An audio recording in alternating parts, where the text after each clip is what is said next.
এটা কোনো সাধারণ কোকোনাট জেলি রেসিপি না, এটা হলো বিশ্ববিখ্যাত নাটা দে কোকো রেসিপি। ছোটবেলা থেকে এই নাটা দে কোকো অনেকেই খেয়েছে, কিন্তু এটার আসল নাম ও বানানোর সঠিক রেসিপি অনেকেরই অজানা।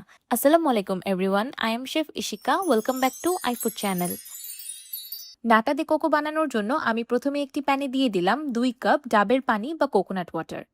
এবার অ্যাড করে দিলাম 1/2 কাপ চিনি আর 2 চা চামচ আগার আগার পাউডার। এবার একটি উইক্সের সাহায্যে সবকিছু একসাথে খুব ভালোভাবে মিক্স করে নেব। সবকিছু মিক্স হয়ে যাওয়ার পর আমি চুলার ফ্লেমটাকে অন করে দিয়েছি। এবার চুলার মিডিয়াম আঁচে অনবরত নেড়েচেড়ে মিশ্রণটাকে জাল করতে থাকবো বলক চলে আসা পর্যন্ত। একই সময় আরেকটি প্যানে দিয়ে দিলাম 2 কাপ কোকোনাট মিল্ক বা নারিকেলের দুধ। সেই সাথে দিয়ে দিচ্ছি 1/2 কাপ চিনি আর 2 চা চামচ আগার আগার পাউডার।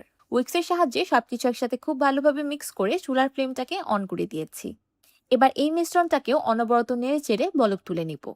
নারিকেলের দুধ জাল করার সময় অবশ্যই চুলার ফ্লেমটা লো রাখতে হবে, না হলে দুধটা ফেটে যেতে পারে। আমি দুটি মিশ্রণই একসাথে রান্না করে একটি বলক তুলে নিয়েছি। দেখতেই পাচ্ছেন ডাবের পানির মিশ্রণে বলক চলে এসেছে। এবার চুলা থেকে নামিয়ে আমি মিশ্রণটাকে সরাসরি একটি মোল্ডে ট্রান্সফার করে দিলাম। এইদিকে নারিকেলের দুধের মিশ্রণেও বলক চলে এসেছে। যেহেতু চুলার ফ্লেমটা কমানো, তাই বলকটা একটু কম দেখা যাচ্ছে। ফ্রুট কাস্টার্ড, ফালুদা বা যে কোনো ডেজার্টের স্বাদ বাড়াতে এই কোকোনাট জেলিগুলোর কোনো তুলনাই হয় না। কিছুদিন আগে আমি একটা ম্যাঙ্গো ডেজার্টের রেসিপি শেয়ার করেছিলাম, সেখানেও আমি এই কোকোনাট জেলিগুলো ইউজ করেছি। এবার এটাকেও গরম গরম চুলা থেকে নামিয়ে নারিকেলের পানির মিশ্রণের উপর ঢেলে দিলাম। এবার এই জেলিটাকে এভাবেই রেখে দিব রুম টেম্পারেচারে চলে আসা পর্যন্ত। রুম টেম্পারেচারে চলে আসার পর জেলিটা খুব ভালোভাবে সেট হয়ে যাবে।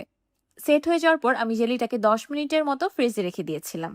মাশাআল্লাহ, দেখতেই পাচ্ছেন জেলিটা কত সুন্দরভাবে সেট হয়ে গিয়েছে। এবার এটাকে ডিমোল্ড করে নিচ্ছি। দেখতেই পাচ্ছেন বাহিরের দিকে নারিকেলের পানির একটা লেয়ার হয়েছে আর ভিতরের দিকে নারিকেলের দুধের লেয়ার, যেমনটা ঠিক নাটা দে কোকো হয়ে থাকে। আচ্ছা, এটা কিন্তু authentic nata de coco recipe না।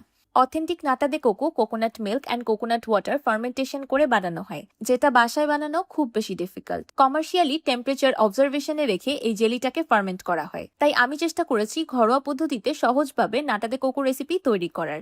এটাকে সম্পূর্ণই আমার ফিউশন রেসিপি বলতে পারেন, যেটাকে আমি অনেকটাই নাটা দে কোকোর টেস্টের কাছাকাছি বানানোর চেষ্টা করেছি। এই রেসিপিতে তৈরি করা কোকোনাট জেলিটা অনেকটাই নাটা দে কোকোর টেস্টের কাছাকাছি। নাটা দে কোকোর জন্য এই টেক্সচারটা একদম পারফেক্ট, না খুব বেশি শক্ত না খুব বেশি নরম। এটা ডাবের পুডিং বা নারিকেলের দুধের পুডিং থেকে খেতে সম্পূর্ণ আলাদা। আপনারা বানিয়ে খেলেই বুঝতে পারবেন। তাছাড়া আপনারা আমার মতো এই নাটা দে কোকোগুলো বেশি করে বানিয়ে ছোট ছোট করে কেটে সংরক্ষণ করতে পারেন। ক্যান্ড কোকোনাট ওয়াটার, লিচি ড্রিঙ্ক বা লিচির ভিতরে যেই সফট কোকোনাট জেলিগুলো থাকে, সেগুলোই কিন্তু নাটা দে কোকো। এমন যে কোনো এয়ারটাইট বয়ামে করে আপনারা এগুলোকে নর্মাল ফ্রিজে সংরক্ষণ করতে পারবেন 2 সপ্তাহের মতো। আমার আজকের এই হোমমেড নাটা দে কোকো রেসিপিটি আপনাদের কাছে কেমন লাগলো আমাকে অবশ্যই কমেন্ট করে জানাবেন। ভিডিওটি ভালো লাগলে একটি লাইক দিবেন আর আমার চ্যানেল সাবস্ক্রাইব করে আমার চ্যানেলের পাশেই থাকবেন। আল্লাহ হাফেজ।